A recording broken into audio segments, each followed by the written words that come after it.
Entonces, he estado revisando videos que ha puesto la Escuela de Pensamiento Crítico de Economía. Y como les había dicho, a este servidor no le gusta escucharse ni verse.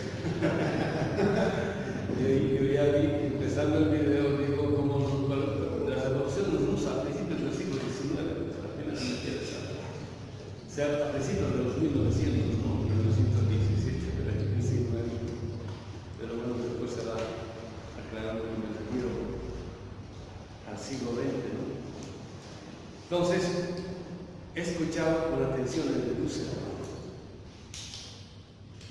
En esa tarde, bueno, porque los viajes son muy complicados, uno llega más o menos cansado, tenía que inaugurar Dussel, pero él llegó más tarde que nosotros y por eso su exposición fue en la tarde, por eso empecé yo. Y después de esa exposición terminé liquidado, entonces en la tarde, por eso me quedé un rato en el hotel a descansar. Volví, cuando fui a la exposición de Dussel ya estaba terminando, entonces por eso ahora lo escuché con detenimiento. Entonces él empieza con una reflexión interesante respecto de lo que para Hegel significaba el ser. El contenido, perdón, siempre me equivoco los nombres, para Aristóteles, no es para Hegel. Pues es similar, pero digamos el fundamento está Aristóteles. Para definir lo que es el ser, se recurre a la política. O sea, el contenido de la abstracción teórica es la política, ¿no? Y ahí es cuando produce Aristóteles un principio de demarcación, por un lado ontológica y por otro lado antropológica. Entonces el detalle es el siguiente: tantas veces lo ha dicho Dussel, tantas veces lo ha dicho este servidor, ¿no? Y no es una mera repetición, como siempre recalco con Hinkelhammer. Muchas veces parece que está repitiendo, no está repitiendo, está volviendo sobre el tema, pero de otro modo. ¿No? Entonces, uno que no tiene racionalidad dialéctica diría, este pato está repitiendo. Pero cuando uno tiene racionalidad dialéctica, uno piensa, cuando está volviendo al tema, no ve que es una espiral, ya no vuelve del mismo modo. Entonces, lo que de nuevo hay en el retorno, uno persigue. ¿Se entiende eso? O sea, uno está atento a lo que de nuevo hay en esto, ¿no? Entonces, este servidor, cuando vuelve a los temas, vuelve siempre en sentido dialéctico, o sea, presuponiendo que el retorno nos permite producir un nuevo contenido. Y el nuevo contenido es el siguiente. O sea, parece un detallito. Dussel lo ha estado insinuando. Hinkelhammer lo ha estado insinuando. Este servidor también. Pero ahora, escuchando todo, estoy pensando el tema, hemos llegado a clarificar el problema. Y el problema es el siguiente: para definir lo que sea el ser en sentido abstracto, el contenido del concepto, o mejor dicho, para definir lo que sea el ser, tiene que recurrir al contenido con el cual el ser tiene sentido, que es la política, ¿no? Entonces, define a la polis. Para poder definir la política, define a la polis. Y dice explícitamente Aristóteles, y esto recuerda Dussel, empieza con eso su exposición. Entonces dice, lo que define al ser es la política, y lo que define a la política es la ciudad, y lo que define a la ciudad es el habitante de la ciudad. Por eso, para definir a la política hay que definir lo que es la polis, y para definir lo que es la polis, ¿quién es el habitante que habita la polis? Entonces dice, ser humano es el que habita en la polis griega, el humanidad no es ser humano. Ese es el valor. Eso es un criterio de demarcación de un tipo de humanidad. En este caso, el contenido del ser, ¿no? Es un criterio de demarcación. El que no habita en la polis griega o helénica, ese no es humano. ¿No? ¿Qué quiero decir con esto? Aristóteles, para definir lo que sea la política y en consecuencia para definir lo que sea el ser, lo primero que hace es definir quién es ser humano. Ser humano es quien habita la polis griega, ¿no? Y en esta discusión que a partir de Bloch, el libro de Thomas Munzer, he estado mostrando cómo es que cuando surge la justificación ideológica con la cual va a aparecer la modernidad, lo primero que se hace es definir el espacio a partir del cual va a aparecer no solamente la polis, sino en este caso el contenido del ser como modernidad. ¿Qué quiero decir con esto?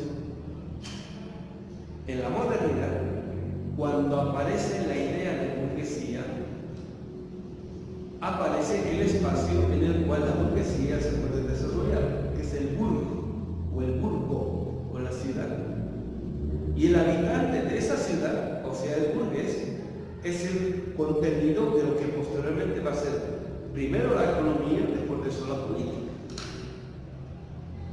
¿No? O sea, para que aparezca la política de la modernidad, tiene que aparecer también su idea del ser humano. ¿Quién es el ser humano?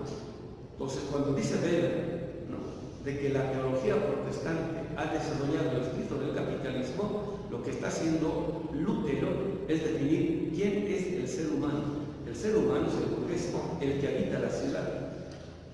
Está haciendo exactamente lo que Aristóteles, ¿no? Y dice su contenido. El ser humano por constitución es pecador y por eso no puede hacer el cielo en la tierra.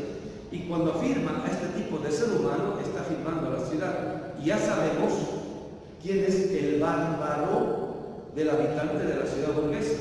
Es el campesino. Aquel que representa a Thomas Munzer. ¿Sí se entiende? Y todo aquello que tiene que ver con el mundo de vida, la forma de vida del campesino, que es aquello que la teología de Lutero, o sea, la teología pertinente al capitalismo, empieza fundamentando qué es aquello que hay que afirmar y qué es aquello que hay que negar. Cuando siglo y medio después aparece la economía política, lo primero que hace es definir una antropología, el ser humano como ser egoísta.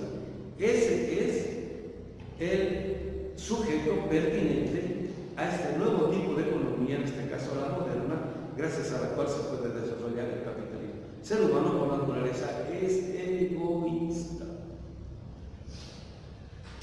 Cuando aparece la crítica de la economía política burguesa, y ahora podemos decir de la modernidad, lo mismo hace Marx. Cuando dice que el ser humano es el ser supremo para el ser humano. Es una antropología, ¿no ves? O sea, eso se me ha aclarado ahora. ¿Qué es aquello que no hace el marxismo del siglo XX? El marxismo del siglo XX no hace eso. El marxismo del siglo XX sigue presuponiendo al sujeto de la modernidad, que en última instancia es el sujeto que ha producido la economía política clásica, que es el ser humano como egoísta. Al único al cual se le ocurre esa idea es a Che Guevara.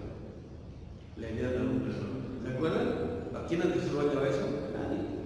Los cubanos, los primeros que debieron haber desarrollado categóricamente eso a partir de Marx, nunca lo desarrollaron porque eran soviéticos, es un marxismo soviético. Y Althusser lo que hace es eliminar el problema. ¿Sí se entiende, compañeros? Cuando de un plumazo elimina a joven Marx, elimina el problema y se vuelve un antihumanismo. Cuando uno agarra a lo primero que hace, y es en la tematización por la cual empieza.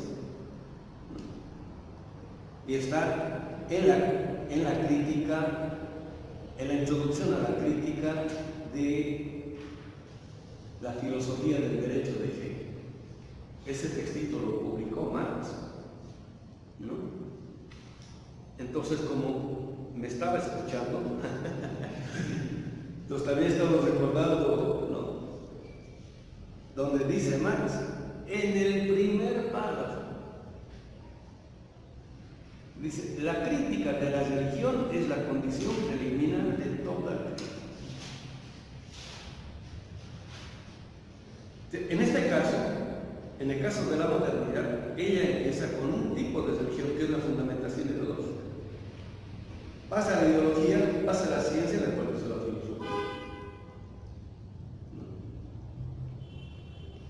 Entonces, para construir un nuevo mundo, necesitamos otra antropología, en términos de ontología, ¿no? Y la discusión que pone en la mesa Bloch con su librito Thomas Munzer. Y el desarrollo de eso es una discusión explícita con Heidegger, ¿no? En mi opinión, destroza la idea del ser humano como ser para la muerte de Heidegger. No, dice, no, tiene todos sus 3 tomos, ¿no? Para decir, el ser humano es un ser para la esperanza. ¿O la esperanza de qué? De la vida. ¿No? Es otra antropología. Ahora, ¿quién a partir de Bloch ha desarrollado explícitamente esta nueva antropología? Nadie. ¿No? Entonces, ¿qué tiene que ver esto con la dialéctica? La dialéctica empieza ahí. ¿Quién es el ser? ¿Quién es el ente? Bueno, el ser aparece como ente, pero el ser que tiene la capacidad de producir los grandes modelos ideales, o sea, las visiones de la totalidad completa, es el ser humano. Y en Marx eso es clarísimo desde el principio hacia el final.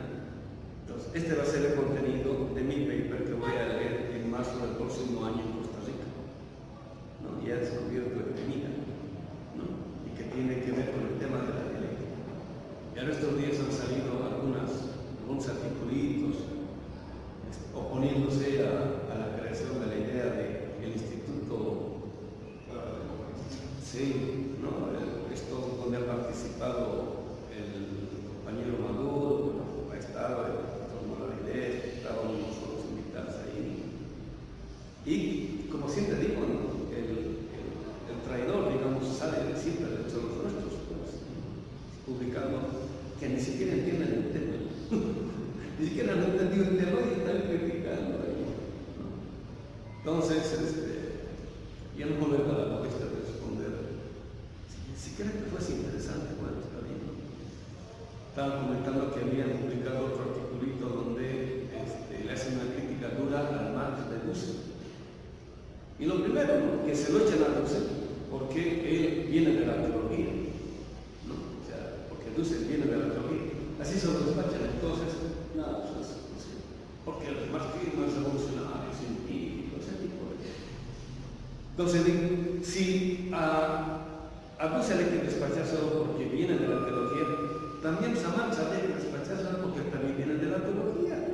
Si esta gente no sabe que Marx iba a ganarse la vida dando clases en la universidad, dando clases de teología, del Antiguo Testamento, iban a ver a los profetas. Era un especialista en esto. Conocía muy bien los textos de los padres de la iglesia, pero se lo conocía muy bien. Entonces también a Marx había que dispensárselo porque proviene también de la teología. Marx no ha sido judía, tampoco Dussel.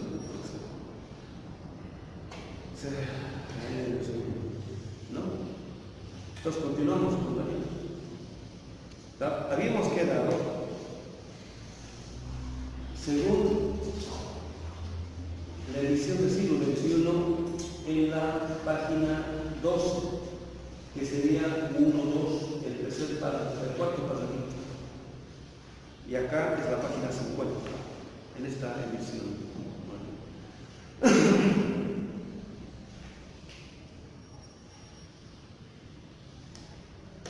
Entonces, dice más, está genial, está esto.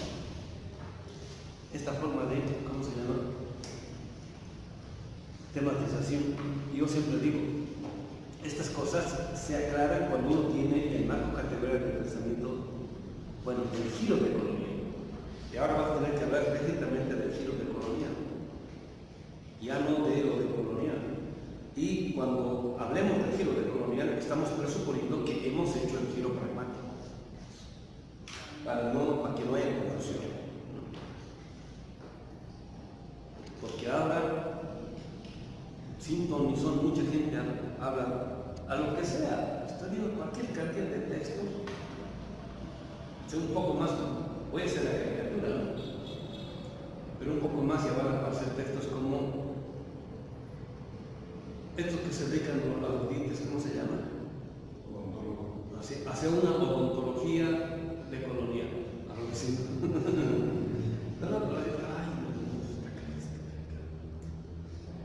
A todos están poniendo el colonial, así, el apellido por decir, y ya creen que ¿no? Y si le ponen crítico más, ya hasta libros y todo eso. ¿No? Bueno. Dice Marx, la economía política ha seguido siendo en Alemania hasta la hora actual, ¿no? Está hablando 1860. La década del 60 hasta la hora actual, una ciencia extranjera.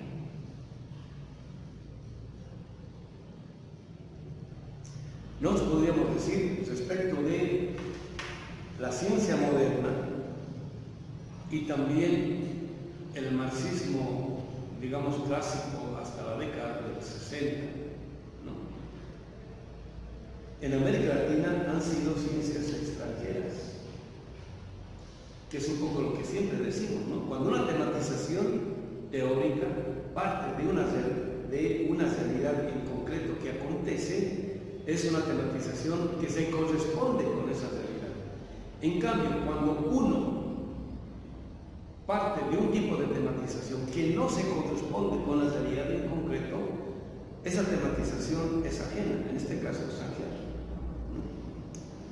¿Qué quiere decir aquí Marx cuando dice la economía política ha seguido siendo en Alemania hasta la hora actual, 1860, toda la década de los 60, una ciencia extranjera? Quiere decir que lo siguiente. A revelar Inglaterra, Francia, Alemania. Inglaterra, Francia, Alemania. Más o menos cómo se desarrolla el capitalismo. En Inglaterra ya hay, o sea, existe, vamos a poner así, hay capitalismo. En Francia lo mismo, hay capitalismo.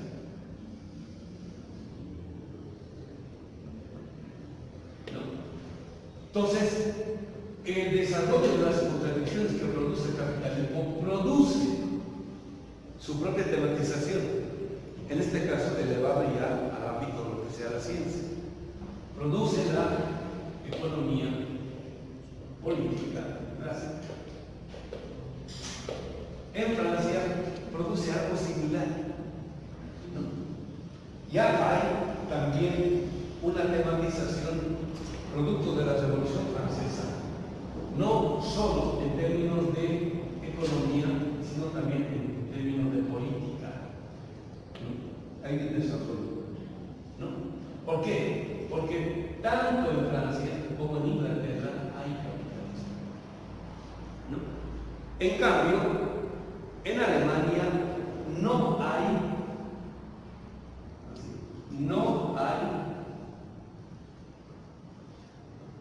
capitalismo. Y porque no hay capitalismo, no existe el suelo de nutrición para pensar problemas que se nos pueda elevar al ámbito de lo que sea la ciencia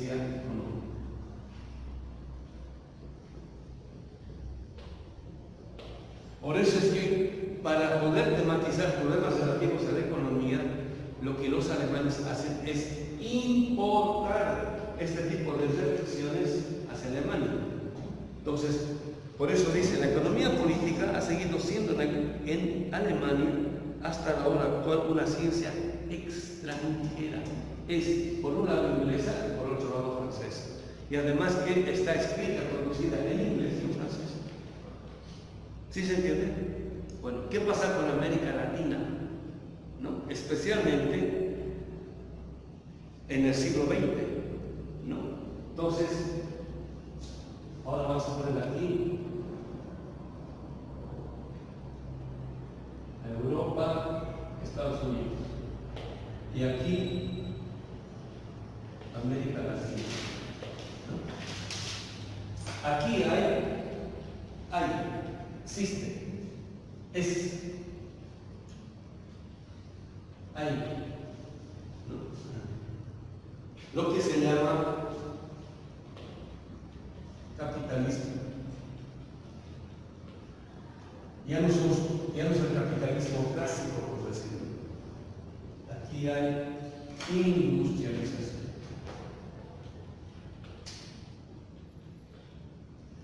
¿No? Aquí ha aparecido, pero aquí ya está plenamente desarrollado. ¿No? El capitalismo es sinónimo de la industrialización, la producción industrializada. Este tipo de relaciones acá no hay. Entonces, este tipo de relaciones en concreto que ha producido Europa, Estados Unidos, ha seguido siendo el suelo nutricio gracias al cual la economía política se ha seguido desarrollando como ciencia. Porque ya no era solamente la clásica, era también clásica, neoclásica. Y después las distintas versiones que han aparecido en el siglo XX respecto del capitalismo, era el suelo nutrido gracias al cual sería desarrollado en el ámbito de la ciencia la economía política. ¿Sí me entienden? Ahora, este tipo de relaciones no existían, no habían acá. Por eso no había el suelo nutricio para poder desarrollar esto. Entonces, ¿qué hacían los teóricos, por decir, o los economistas? ¿No? Importaban ciencia, igualito que importaban los productos. O sea, importaban ciencia extranjera. Y el drama de la ciencia social y la filosofía en América Latina hasta el siglo XX es que siempre hemos sido importadores de pensamiento, no solamente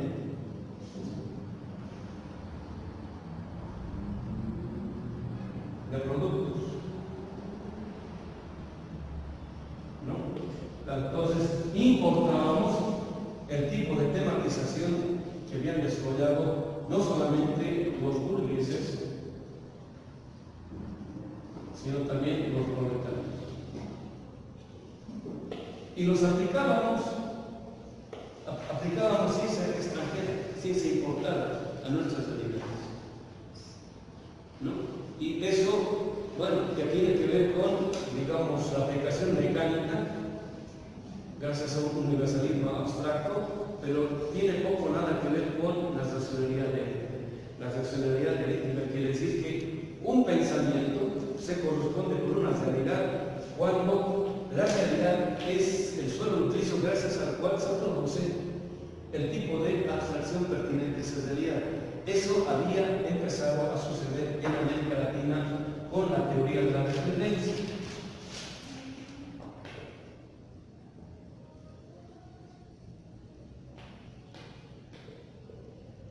¿No? Que el desarrollo posible de ella fue destruida con los golpes de Estado, ¿no? Se pudo haber desarrollado, bueno, en Chile estaba, digamos, hasta el 73 ocupaba un lugar privilegiado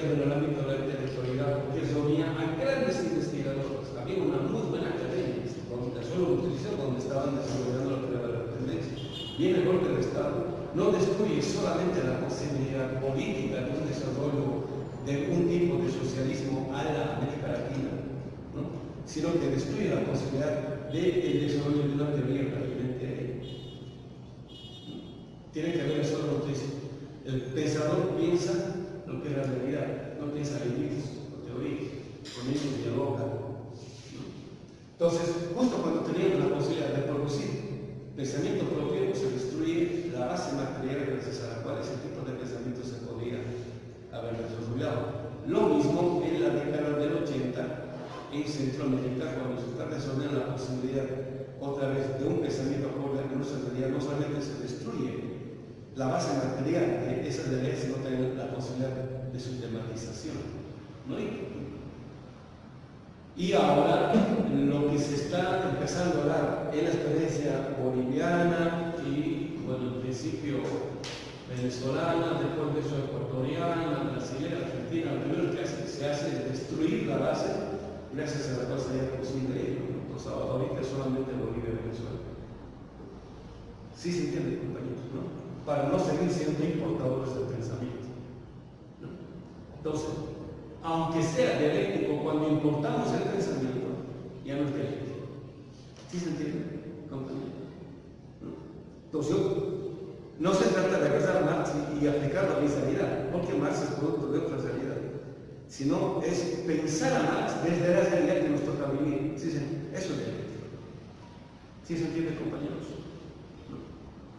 Entonces, por eso dice Marx, la economía política ha seguido siendo, y está hablando esto de 73, hasta la década del 70, hasta principios de la década del 70, en Alemania, ha seguido siendo hasta ahora una ciencia extranjera. En general, esto tiene que ver con el pensamiento decolonial.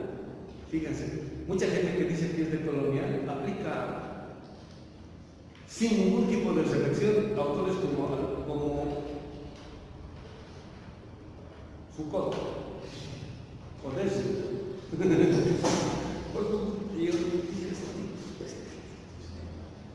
¿No? Y Adorno, ¿no? O sea, para, ¿cómo se llama? Para saber lo que es la crítica o lo que debiera ser el intelectual crítico, utilizan Adorno, ¿no? Así mecánicamente. Y nosotros tenemos cualquier cantidad de argumentos para desacreditar el concepto de crítica que produce Adorno. O sea, ahora a los de la escuela de Adorno lo estamos dando duro, y desde la perspectiva del giro de Colonia, ¿no? O sea, importan, o sea, aplican mecánicamente y, ¿no? Y encima de eso quieren dictar línea, ¿no? Lo que debiera ser la crítica, ¿no? Y supuestamente quieren chantajeárselo a Dussel, ¿no? Como si fuese el viejito ingenuo, algo así.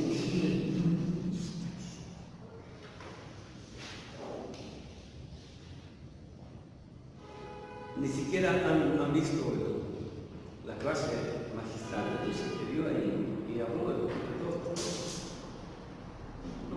¿Por qué el pensamiento nuestro, con todas las limitaciones que pueda haber, surge de lo nuestro? Y es muchísimo más superior que la aplicación mecánica, erudita, de Foucault, de Derrida, Hegel, quien sea. Quien aplica mecánicamente cualquier macro categoría de nuestra realidad es cualquier cosa menos intelectual. Y desde Marx estoy diciendo, sigue un poquito más abajo, líneas más abajo. Dice Marx, faltaba pues el suelo nutricio de la economía política. ¿Cuál es el suelo nutricio de la economía política? Las relaciones económico-capitalistas prácticamente existentes. ¿Sí se entiende, compañeros? Faltaba eso.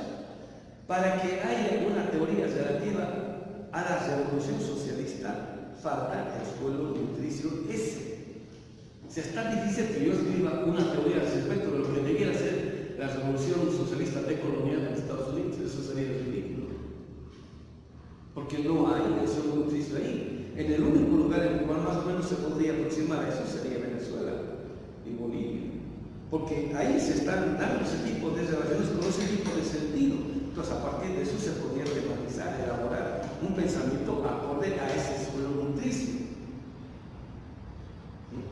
Por ello es que respecto a lo que pasa en América Latina, los menos calificados para decir cuál es el diagnóstico acá son europeos y norteamericanos. ¿Por qué? Porque no están en nuestra realidad. Y los más preparados o adecuados para producir un pensamiento acorde a nuestra realidad imitan o copian pensamiento que no ha surgido de nuestra realidad. Sí, esa gran contradicción. Entonces, por eso más dicen, como no hay un pensamiento, en este caso económico, que surja de nuestras propias contradicciones, entonces ahora nosotros lo vamos a elaborar. ¿Sí se entiende, compañeros? No. Porque de lo que se trata es de lo que nosotros elaboremos a partir de nuestro propio suelo nutricio, reflexiones pertinentes a nuestro tipo de realidad. Faltaba pues el suelo nutricio de la economía política. Dice, se la importó en calidad de mercancía ya terminada de Inglaterra y Francia. Entonces, los alemanes colonizados importaban ciencia económica de Inglaterra y de Francia, como si fuese una mercancía, y lo aplicaban. Los colonizados latinoamericanos no solamente hacían eso, siguen haciendo, importan este tipo de conocimiento y lo aplican. ¿No? Y es más, dicen, como dice Mahoma, lo aplican. Como dice Foucault, y ahora como dice Adorno, y cuando se empieza a decir Adorno ingenuamente la que estaba dando servicios a lo que en el futuro iba a ser la CIA en Estados Unidos. ¿No? ¿Cómo? ¿Lo conocen? Pues váyase ha salido una buena biografía por una editorial catalana sobre la vida de Adorno. ¿No? Yo solamente le eché unos ojitos en inglés nada más, pero lo voy a conseguir en español. ¿No? Entonces, y ahí saca muchos detalles el biógrafo más o menos ingenuo, o sea, no tiene esta perspectiva, pero cuando nosotros tenemos esta perspectiva, inmediatamente podemos empezar a deducir, ¿no? Bueno, yo sé que estoy exagerando un poco, pero Adorno y Horkheimer tuvieron más o menos un exilio dorado en Estados Unidos, ¿no? El que mejor la pasó fue Horkheimer, hasta casa se compró sus exilios dorados. Cambia gente como Bloch, las vivieron durísimos. Eso tiene que ver con la radicalidad del pensamiento, y por eso cuando volvieron Horkheimer y Adorno no se fueron a Europa del Este, se fueron a la Alemania Occidental, y cuando los alumnos les exigían compromisos, decían, no puedo manejar yo mis manos o mi práctica académica con la práctica política, ser pesado, ser radical. Uno ya se ríe, ¿no? Son kantianos, no son marxistas. Adorno, el concepto que de crítica utiliza y desarrolla la escuela de Frankfurt lo toman de Kant, no lo toman de Marx. Ahora tengo claro eso. El único que desarrolla esa perspectiva es más o menos Benjamin, pero Adorno y Horkheimer al final asumen la concepción que de crítica se deduce de la obra de Kant, en la cual la crítica es una relación sujeto-objeto. ¿No? Entonces, para criticar a la política, yo tengo que estar fuera de la política, eso que es relación sujeto-objeto, o sea, no puedo estar dentro, porque si estoy dentro pierdo yo la perspectiva crítica, como si ponerme fuera del problema fuese condición para la crítica. La racionalidad dialéctica es exactamente al contrario, ¿no? Y Adorno ha escrito una dialéctica negativa, o sea, un libro sobre la dialéctica, y no he entendido.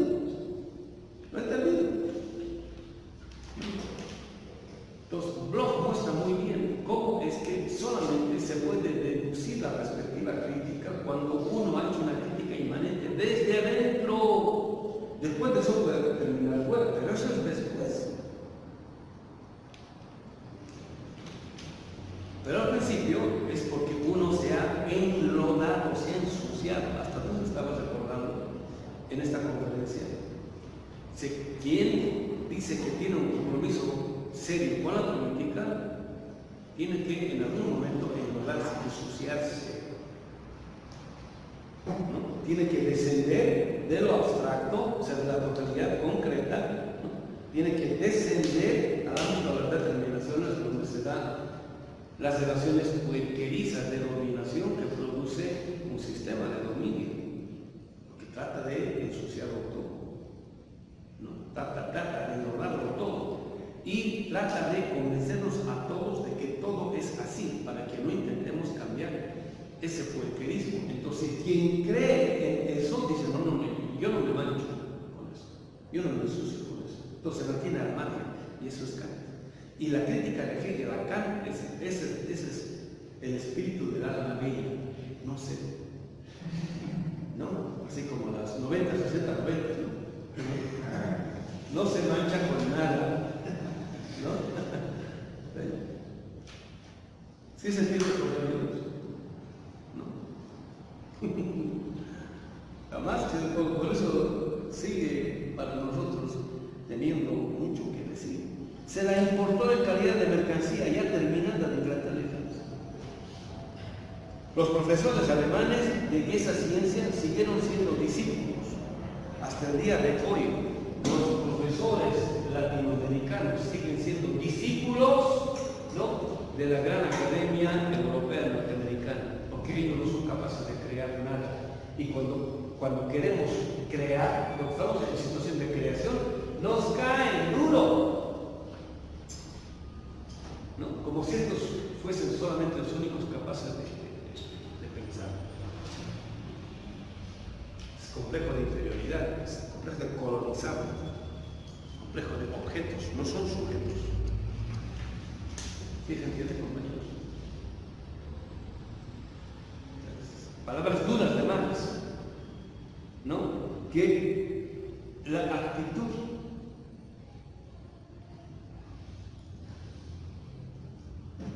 apocada, acomplejada del alemán de ese entonces, ¿no?,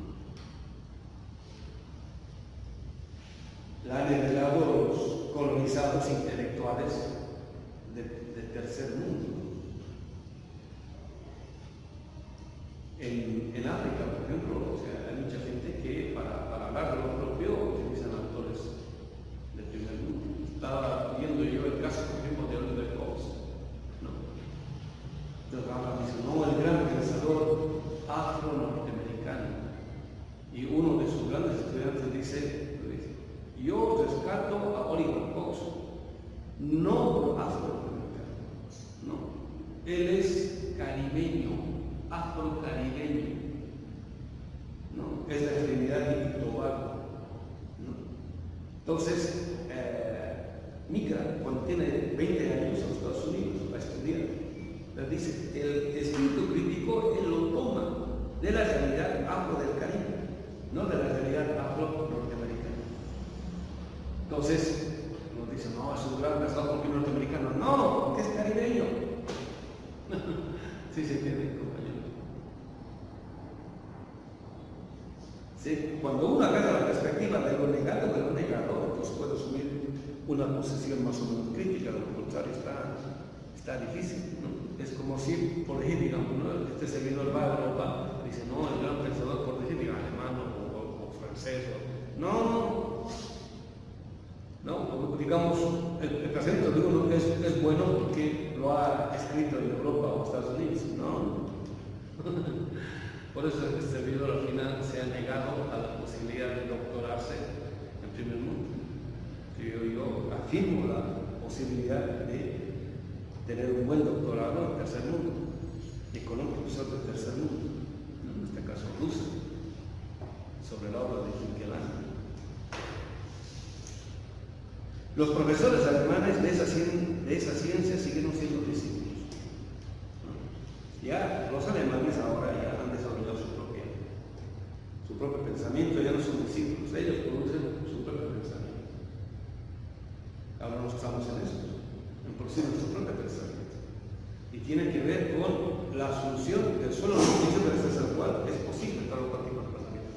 Sí, otra vez, ¿no? La racionalidad dialéctica, ¿no? Empieza por la tematización del modo como aparecen en la realidad las determinaciones abstractas a partir de las cuales uno puede elevarse a la totalidad concreta pertinente. Entonces, aquí es donde se está dando el solo utilizo para abstracciones pertinentes. Si yo tengo que partir de las contradicciones de facto que se dan acá, de aquí tengo que partir. Cuando parto de la teoría, para eso sirve ser hermano, estaba preguntando al principio, para eso sirve ser hermano. ¿Sí? Que cuando yo parto de la teoría, por más crítica que sea, me quedo sin salida. Yo tengo que partir de la realidad y a partir de los problemas que me aparecen en la realidad, dialogar con las teorías o ver en qué medida ellas me permiten entender o no. Y lo normal es que no, más o menos me iluminan. Y entonces, a partir de nuestros problemas, en diálogo con estas teorías, desarrollar abstracciones o teorías pertinentes a nuestras realidades. A nuestra realidad. O sea, a partir de nuestras determinaciones, producir nuestra propia visión y concepción de lo que sea la totalidad concreta. ¿Sí se entiende? Y ahora, esa visión de la totalidad concreta, ahora me estoy viendo ahí con Carmita. Oliver Cox la toma de... Yo pensé que la tomaba de más. Y ahora voy a ver cómo hace el diálogo, porque su gran maestro en la Universidad de Chicago fue el traductor de Weber al inglés. Y que cuando estaba traduciendo economía social al inglés, él era su profesor. Y lo que hace Weber es desarrollar la función de los tipos ideales, o sea, la función de los modelos ideales, o sea, la función de la totalidad concreta para la producción de conocimiento de determinaciones singulares o abstractas. ¿Sí se entiende, compañeros? Y ahora voy a ver, bueno, tiene un libro que no lo he conseguido todavía, me dijo Ramón Wolfshofer, de que es el diálogo explícito, digamos, con Marx, capitalismo como sistema. Entonces ahí voy a ver más o menos cómo él hace la aprehensión o el diálogo, digamos, de la visión que debe de tomar con Marx.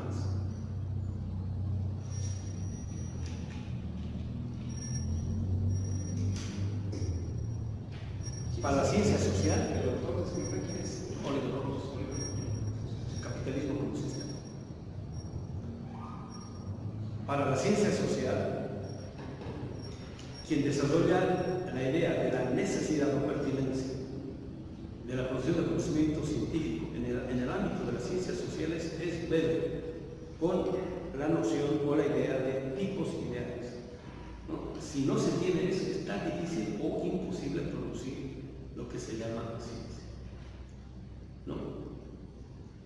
En Zimmermann eso quiere decir lo siguiente: para poder producir conocimiento respecto de lo que sea la sociedad o la realidad social o económica o política, yo tengo que tener, ¿no?, una imagen, un modelo ideal o una utopía de lo que quiero o no hacer con la realidad. Si no tengo eso, voy a repetir mecánicamente lo que está presupuesto en las teorías que quiero incorporar, recuperar, desarrollar, etc. Por eso la teoretización relativa a los modelos ideales es fundamental. Y como decía en mi conferencia,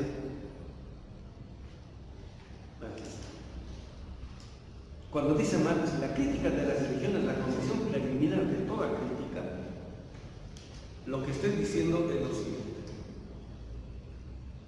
En el lenguaje de Marx a principios del siglo XIX, lo que hoy se entiende como Weltanschauung o visión de la realidad en general, ¿no?, estaba expuesto o explicado en el lenguaje religioso en el tiempo de Marx. O sea, en las religiones o en la teología estaban contenidas las grandes visiones de la realidad. Por eso, en el caso de la religión cristiana, por ejemplo, lo primero que hace es dar una visión de la creación del mundo, ¿no? O sea, es una gran verdad, su gran macro relato de cómo aparece el sentido de lo que sea la realidad. Y después de eso, para todos los determinaciones, ¿no? O sea, eso está en la religión. Entonces, la crítica a la religión es la crítica al modelo ideal que está presupuesto en toda forma de comprensión del mundo. En este caso, digamos, ¿qué tipo de comprensión está presupuesta en el capitalismo de Jesucristo? ¿No? Y ahí, el tipo de visión que está presupuesto es el tipo de religiosidad que ha producido el protestantismo luterano, burgués, alemán, moderno, occidental. ¿Sí se entiende, compañeros? En ese entonces se expresa en ese lenguaje. La crítica al modelo ideal es la condición de toda crítica. Científicos sociales tienen que ser metafísica, no hay que. Y exactamente eso, la perspectiva de las grandes visiones de la realidad o de la tematización metafísica, es lo que se tira al piso con el discurso postmoderno. Por eso ustedes no se imaginan cuánto daño le ha hecho al pensamiento crítico el pensamiento postmoderno. Es francés, hijo, es un chino. Se le han prestado grandes servicios al capitalismo, justo cuando aparece y se impone el modelo neoliberal. Todo se vuelve relativo, yo relativista. Pero deja el intento al capital. Foucault jamás critica al capital o al capitalismo. Eso queda en el campo. ¿Les da igual? ¿No? Eso queda en el campo. Entonces se sigue poniendo realmente el relato de el capitalismo y la modernidad. Todo lo demás es relativo. O sea, cuando nosotros aparecemos con nuestros grandes relatos es relativo, ¿no? Con el socialismo es relativo. Cuando aparecemos así, todo es relativo, menos lo que está encubierto por este gran discurso supuestamente crítico, y aparece en términos de crítico, ¿no? Y por eso el pensamiento postcolonial, cuando parte como fundamento teórico de estos autores, lo primero que hace es escucharse el piso. Por eso al final recae en lo mismo. Y el imperio promueve, pues, a este tipo de intelectuales porque saben que en última instancia no les hacen costillas al gran dominio del capital. Por eso los promueven, ¿no? Los difunden cualquier cantidad de financiamiento en todas las grandes universidades. ¿Sí se entiende? Entonces eso he visto yo primero. Siempre en los departamentos hay una lucha, una disputa por el financiamiento, ¿no? Entonces, las grandes autoridades, digamos rectores, ¿no?, o quienes dirigen las facultades, ¿cómo se llaman? Decanos, ¿no?, o directores, no están puestos por casualidad. Esos están ahí porque van a defender la política que en última instancia va a defender los grandes intereses de los grandes financiadores, ¿no? Y eso se ve pero explícito en el desarrollo de la academia norteamericana en la década del 30, del 20. Eso es clarísimo, cómo los grandes empresarios financian, ¿no? ¿Se acuerdan de estos grandes, ¿cómo se llaman? Quienes daban grandes cantidades de dinero a los artistas antes, mecenas, ¿no? Entonces en Estados Unidos, pues, cualquier cantidad de mecenas son ricos que a las universidades privadas les desembolsan cualquier cantidad de dinero para que produzcan conocimiento que les sirvan a ellos. O sea, no es que, no, para que se desarrolle el saber, no, es para que se desarrolle ese tipo de saber que les sirve a ellos. ¿Sí se entiende? Es carísimo, ¿no? Y hasta Al Capone, el hijo del arca pone financia, ¿no? A las facultades de derecho, para que las facultades de derecho desarrollen conocimientos de tal modo de que su capital, que es ilegal, aparezca de modo legal. Y sobre eso se monta el modelo neoliberal o el derecho neoliberal para hacer aparecer al gran latrocinio como si fuese ahora legal. ¿Sí se entiende, compañeros?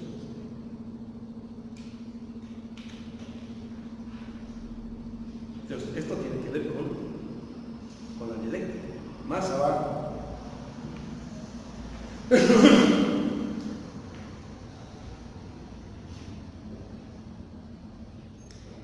En sus manos, la expresión teórica de una realidad extranjera se transformó en colección de dogmas. Por eso es que quien aplica teorías a nuestra realidad es dogmático. Ese es el dogmático. Esos son los manualistas. Los que hacen manuales, esos son los primeros dogmáticos. Interpretados por ellos conforme al espíritu del mundo pequeño burgués que los rodeaba y en consecuencia mal interpretados. Gran parte de nuestra intelectualidad es una intelectualidad pequeña burguesa. ¿Qué quiere decir esto? Ahora estamos trabajando bastante, 20 en el blog. Ellos aclaran muy bien, porque ellos son hijos de pequeños burgueses. ¿Qué quiere decir estos hijos de pequeños burgueses? Sus padres son judíos que cuando eran chavitos eran pobres, no eran ricos, y gracias a un trabajo hacia algo, todo eso llegan a ser más o menos ricos, ¿no? O sea, tienen dinero como tiene la burguesía, ¿no? Pero no tienen la cultura de los burgueses, ¿no? Entonces, para ser burgués no basta con tener dinero, sino que aparte de tener dinero hay que tener cultura burguesa. Entonces los judíos neumánicos, es decir, los que eran recientemente ricos, tenían dinero pero no cultura burguesa. Entonces, ¿cómo se llama? Dicho en el lenguaje mexicano, se comportaban como burgueses abanacos, ¿no?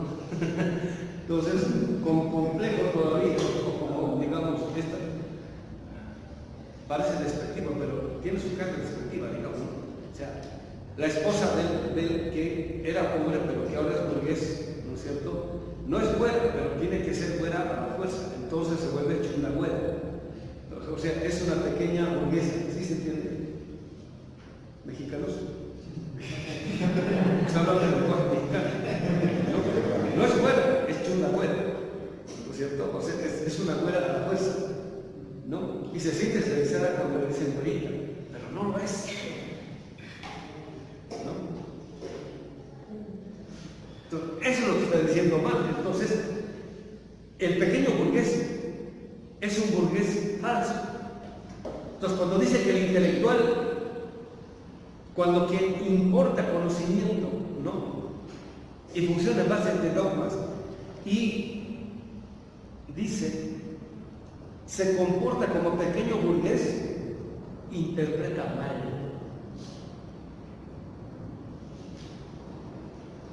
¿No? Por ejemplo, alguien que tiene cultura burguesa, alguien que es fino, va a un gran restaurante y independientemente de que sea más caro o más barato, pide lo que pide con criterio. ¿Por qué? Porque conoce. El pequeño burgués va a un restaurante fino y pide lo más caro, porque cree que es lo mejor, sin criterio. ¿Sí se entiende? Eso es el pequeño burgués.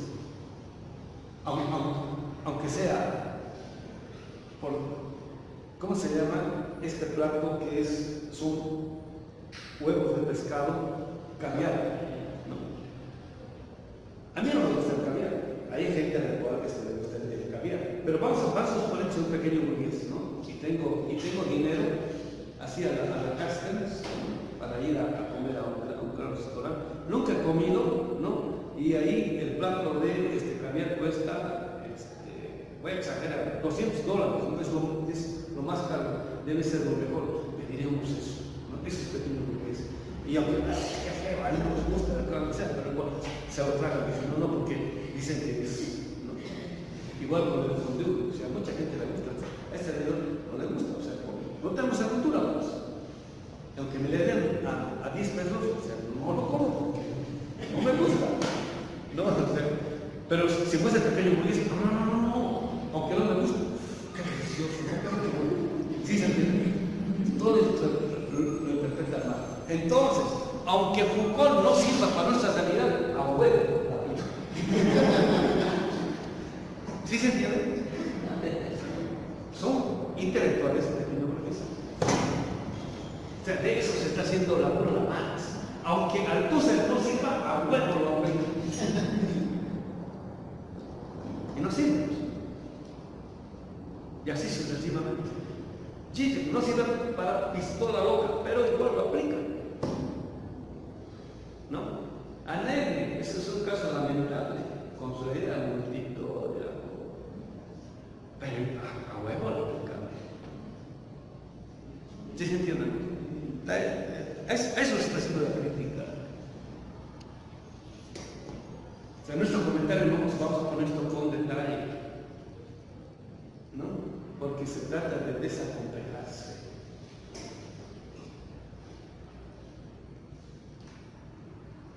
Es como, ¿no? Así, no, mucha gente no está. El pantalón roto, digamos, el blue jean roto, ¿no? O sea, van a Europa, a Estados Unidos a comprarse el pantalón roto y cuesta más caro que el pantalón normal, entero. Pero como tienen conciencia acomplejada de pequeño burgués, ¿no? O sea, un pantalón normal, o sea, un blue jean normal cuesta como $30, $40, digamos $50. Ese blue jean no sé, $100, $120. Pero bueno, como es el de abogados, así, con conciencia. Y no tienen dinero, o sea, se lo gastan en todo eso. Y en ciencia igual parece.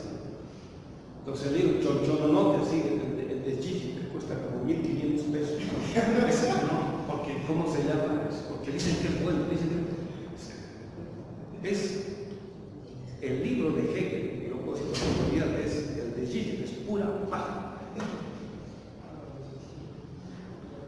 Conozco de Hegel. Es pura paja. Y de ahí para abajo.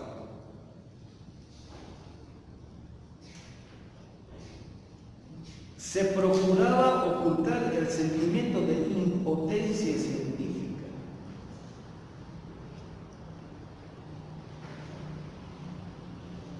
La conciencia poco tranquilizadora de tener que oficiar de nómines en un territorio que en realidad les era extraño, ¿no?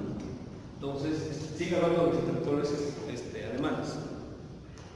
Entonces, por un lado, no viven en una realidad capitalista en sentido estricto. No hay mercado, como lo hay en Inglaterra y en Francia. No hay. Entonces, tratan de comportarse como expertos en un territorio acá que les es extraño. Ni siquiera conocen muchos de ellos. Muchos grandes Foucaultianos ni siquiera han ido digamos, a Francia. O sea, peor, ni siquiera conocen la lengua, por decirlo. Entonces, como les es extraño, no pueden hacer aprehensiones en regla de un pensamiento del cual siempre van a ser discípulos, ¿no? Y cuando van a los congresos, exponen siempre, ¿no? Esperando a que los grandes intelectuales del primer mundo que les digan, sí, está muy bueno el contexto. Pero como normalmente meten la pata, ¡pum! Yo conozco el caso de una alumna mexicana que hizo su doctorado o postdoctorado con un pensador norteamericano, ¿cómo se llama?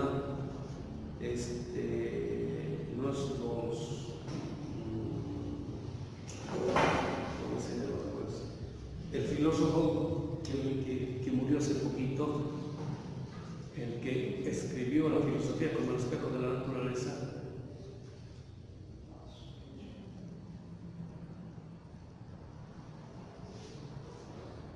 ¿cómo se llama?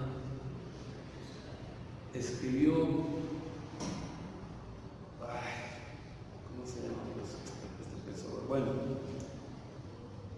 entonces, fines de la década del 90, principios de este siglo, lo traen a profesores. Hasta su cargo lo tengo en la mente ahorita. Richard Rorty, ¿no? Que lo traen aquí los graduamos a Pablo. Entonces, ella era sus alumnas, las que la habían traído. Entonces, ella, parte de quienes estaban en el Congreso dice, voy a exponer algunas hipótesis en las que yo me estoy apropiando aquí de la obra de Perón, estoy diciendo algunas sugerencias como para poder desarrollar algo, su pensamiento tan interesante, tan sugestivo, y bla bla bla, y todos los tipos de cosas, los lees, y delante de todo, no has entendido nada de mi pensamiento, no puedes corregirme nada por esto, y así sucesivamente. O sea, en público, pero la despreciación. Pero como hay personas a las cuales pégame, pero dime que veamos. Igual sigue enseñando su pensamiento, ¿no? Ahora creo que ya he entendido. Ahora, lo que estoy diciendo es que apropiarse en última instancia de ese tipo de contenido presupone tener un conocimiento de la realidad noticia que posibilita eso. No estoy diciendo que sea imposible. No estoy diciendo que sea imposible. Y eso es posible no solamente conociendo este suelo nutricio y en consecuencia esta teoría, sino teniendo presente siempre el lugar desde donde es posible hacer este tipo de aprehensión del objeto. ¿No? Entonces, por eso otra vez, ¿no? Digamos, el caso de los grandes maestros, los grandes pensadores, descubren los grandes problemas de la política y de ahí evalúan las teorías. Entonces, no estoy diciendo que porque nosotros nunca hemos vivido acá, no podemos entender en última instancia el gran pensamiento de estos grandes pensadores. No, podemos entenderlos e ir mucho más allá de ellos, pero sin olvidar nunca esto. Cuando olvido esto, ya, olvido esto. O sea, no hay lugar, no es una nutrición a partir del cual se pueda dar un distanciamiento crítico. Bajo el semblón de la sapiencia histórico-literaria, estos tipos que creen que citando a Gilwin ya se les dan de eruditos, ¿no? O mediante la mezcla de ingredientes extraños tomados en préstamo de las llamadas ciencias de cámara.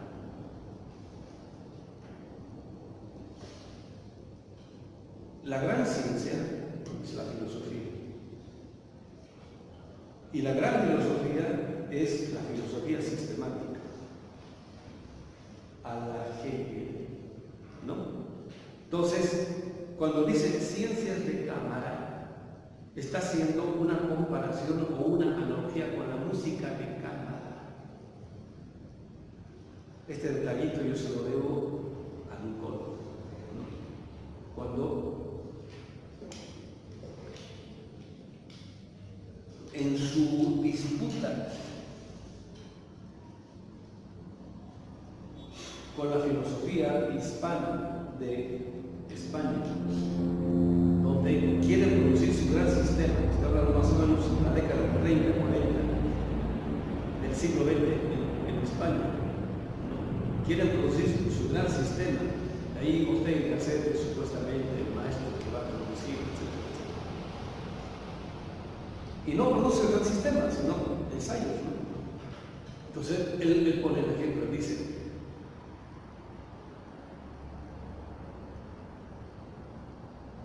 el lugar apropiado apropiado para la filosofía es el gran sistema. Entonces, él pone como ejemplo. En el gran sistema es donde se puede decir o desarrollar o exponer una visión con sentido de lo que sea la realidad en la filosofía sistemática. Pero no así en el ensayo, porque el ensayo no solamente es un literario ensayo en el sentido de que está ensayando, sino que por su carácter es una visión parcial de lo que sea la realidad. A eso se le ha llamado ciencias de cámara. En el caso de la gran sinfónica, ¿no? la gran sinfónica es comparable a la gran filosofía sistemática, porque en la gran sinfónica se puede relatar o narrar o exponer musicalmente hablando un gran relato. ¿No? Entonces, cuando no se tiene esa capacidad de narrar un gran relato, se recurre a la música de cámara. ¿No? La música de cámara no requiere la gran capacidad del músico. El gran compositor, digamos a la Beethoven, tiene que conocer todos los instrumentos que va a utilizar para elaborar la composición al respecto. Cambia el de cámara, ¿no? Por eso, digamos, el gran compositor, en este caso, tiene, así, mientras está escribiendo, en ese entonces, ¿no? Digamos, tiene el piano, está escribiendo, y en su cabeza está resonando cómo suena la sección de cuerdas, ¿no? Los bajos, la percusión, los vientos, el oboe, la flauta, y así está resonando acá y está escribiendo. Entonces, ese es el lugar de la gran ciencia, es la sistemática. Y en parte Marx lo que intenta hacer es desarrollar, es una visión sistemática, es lo que vamos a reconstruir nosotros, ¿no? Pero quien no tiene esa capacidad, entonces recurre a las ciencias de cámara, o sea, a la música de cámara. La cámara, ¿no? La música de cámara puede entrar en una cámara puede normalmente de este tamañito, o sea, no requiere un gran piano, pues. Son unos cuantos músicos, ¿no? Digamos, qué sé yo, entre 4, digamos, 2 violines, un violonchelo y un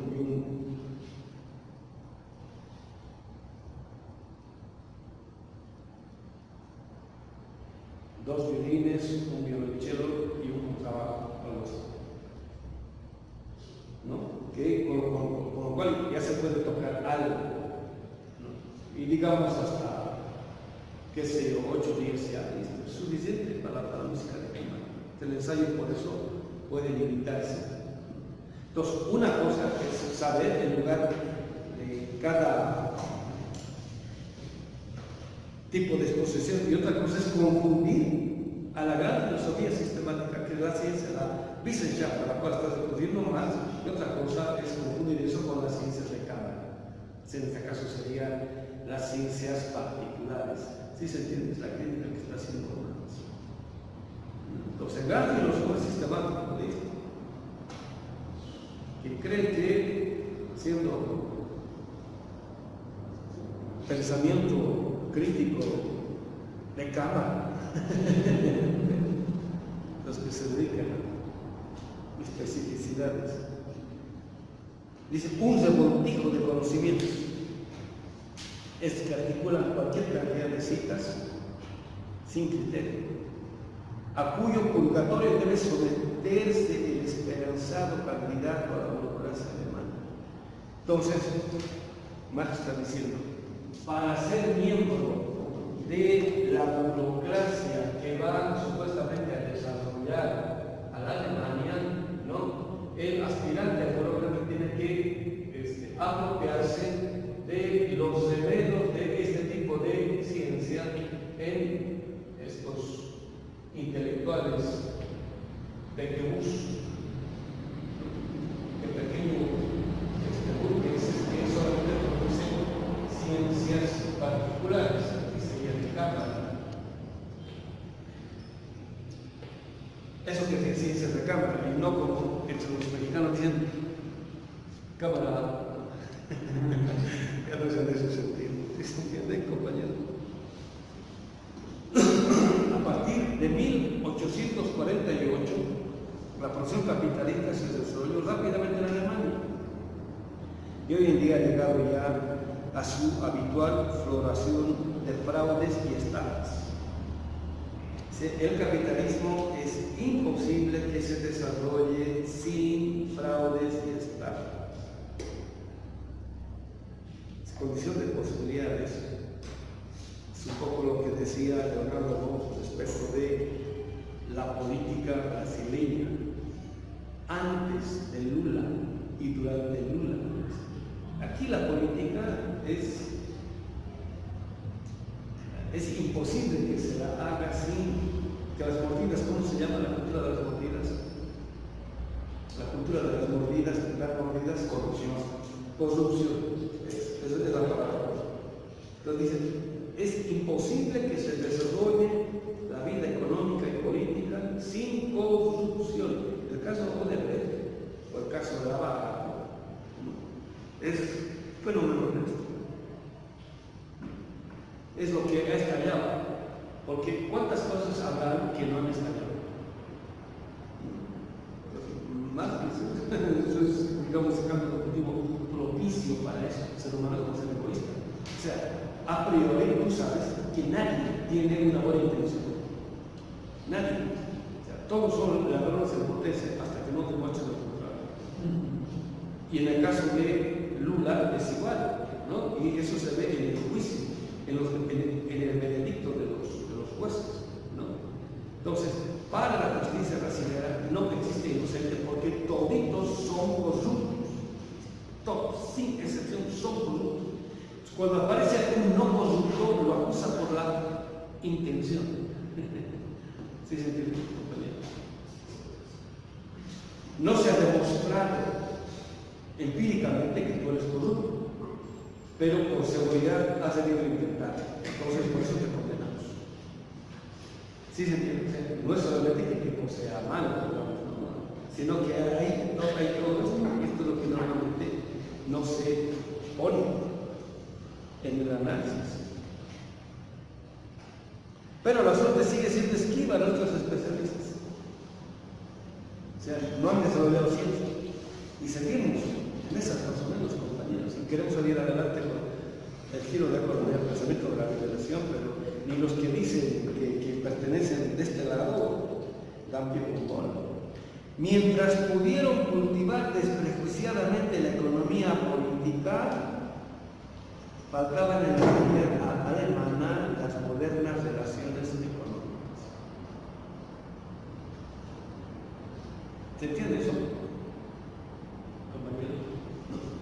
Entonces, hasta 1860, está escribiendo por supertecas, hasta 1860 no había en Alemania el suelo nutricio de este tipo de relaciones económicas. Entonces, cuando no había las condiciones para que ellos, los economistas, no pudiesen practicar la ciencia sin prejuicios. ¿Qué quiere decir? Debieron haber empezado a pensar esta realidad desde ella y no desde la teoría. Entonces, cuando mecánicamente se apropian de esta teoría y no hay el suelo nutricio, lo primero que hacen es llenarse de prejuicios. Y entonces se pierden las condiciones gracias a las cuales habría sido posible el desarrollo desprejuiciado de una ciencia acorde con la realidad.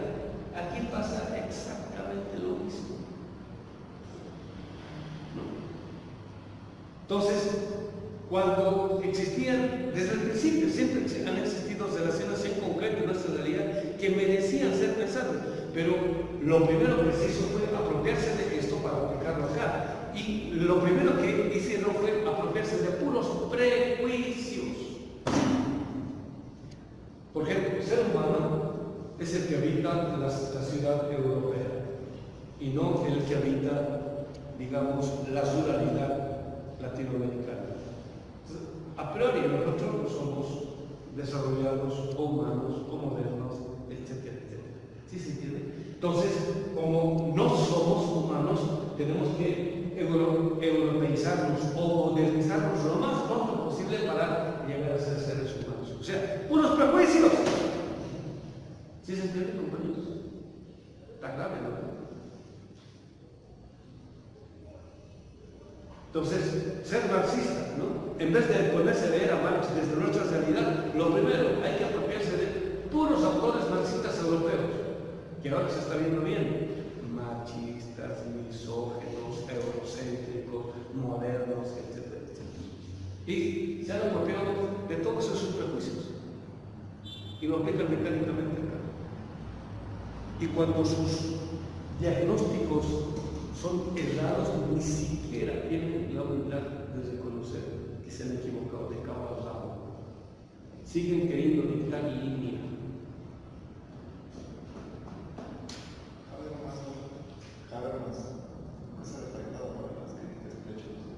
¿Perdón? Sí.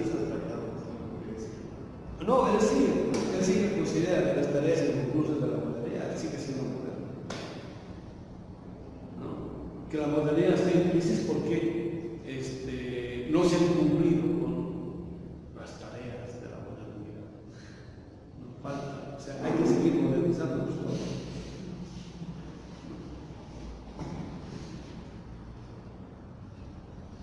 Y no bien surgieron dichas relaciones, ello ocurrió circunstancias que ya no permitían su estudio sin prejuicios dentro de los confines del horizonte intelectual burgués.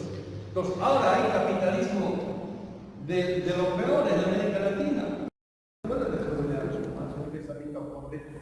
Digamos, con nuestro horizonte de realidades.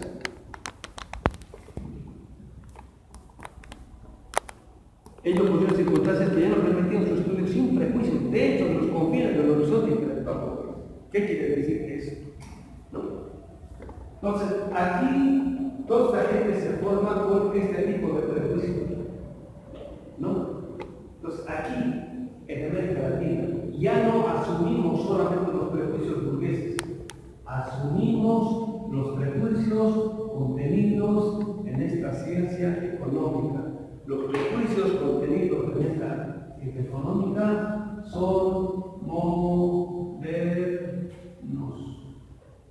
¿Listo? Todos tienen conciencia moderna.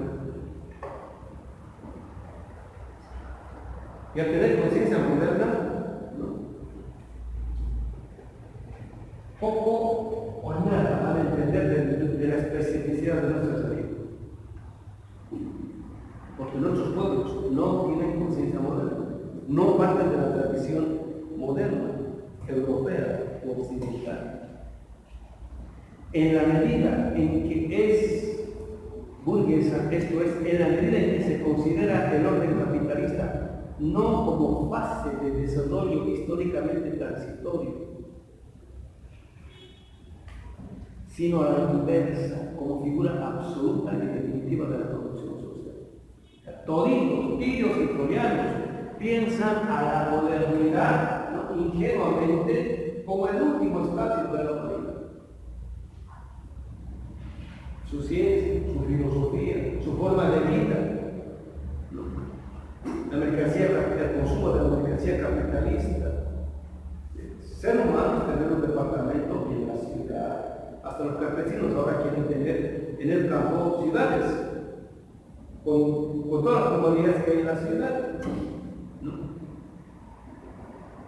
Quieren tener centros comerciales igualito, ¿no? Ahora que está hablando así, en la zona del Acre, de las zonas más tristes, más abandonadas, ¿no? La parte occidental de Brasil, unas personas me enseñaban un centro comercial. Parece mañana. ¿No? Sí, la forma de la construcción, parece mañana. Empiezan a agarrar una parte de Miami y ¡chum!, lo hubiesen puesto ahí y me lo pasaban por todo el mundo. O sea, más allá de la vida moderna, donde creen que esa es la vida, la forma de vida. O sea, consumir la vida o consumir eso es ser humano.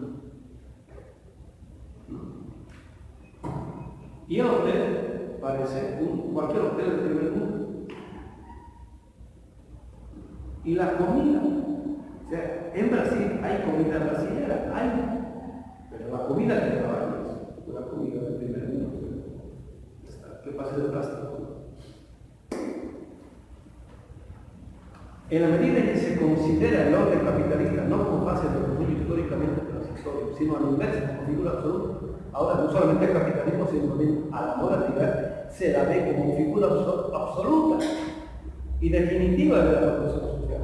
Como si hubiese habido historia solamente para que llegáramos a la modernidad del capitalismo, y más allá de ello no hay. ¿Sí se entiende?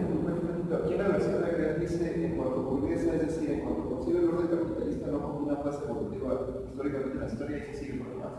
Aquí yo quiero resaltar es, si Marx concibe el capitalismo realmente como, bueno, ya es que Marx de usted realmente concibe el capitalismo como una fase evolutiva por la que todos tenemos que pasar. No, nunca dice por la que todos tenemos que pasar. Sino es una fase producida en un momento, por un tipo de humanidad, que como todo lo producido humanamente hablando es transitorio, o sea, no es definitivo. O sea, en ningún lugar aquí está diciendo por que todos tenemos que pasar. En el caso de Europa, a la que todos tenemos que pasar. Ahora, el capitalismo desde el principio tiene una pretensión de universalidad, en el sentido de que la mercancía para poder desarrollarse tiene que tener una pretensión de universalidad. ¿No? Entonces, esa universalidad contenida en la mercancía capitalista es la que desarrolla la cultura moderna. Entonces, ahora parece que todos no somos ciertos. Otro tipo de mercancías no tienen el mismo contenido que la mercancía capitalista. Eso hay que decir. La economía política solo puede seguir siendo una ciencia mientras la lucha de clases se mantenga latente o se manifieste tan solo episódicamente. Entonces ahora ya sabemos que, especialmente después del modelo neoliberal, el problema ya no es solamente la lucha de clases, es también lucha de pueblos y lucha de culturas. Se ha complejizado. No estamos negando a la lucha de clases, estamos diciendo que es que no todo se reduce a la lucha de clases. Y argumento de Marx hay para ello. Aquí nos vendremos porque ya se nos acabó el tiempo. ¿Está bien, compañeros? Entonces continuamos con la lectura. Está interesante esto, ¿no? Sí. Y normalmente la gente se pasa fácilmente.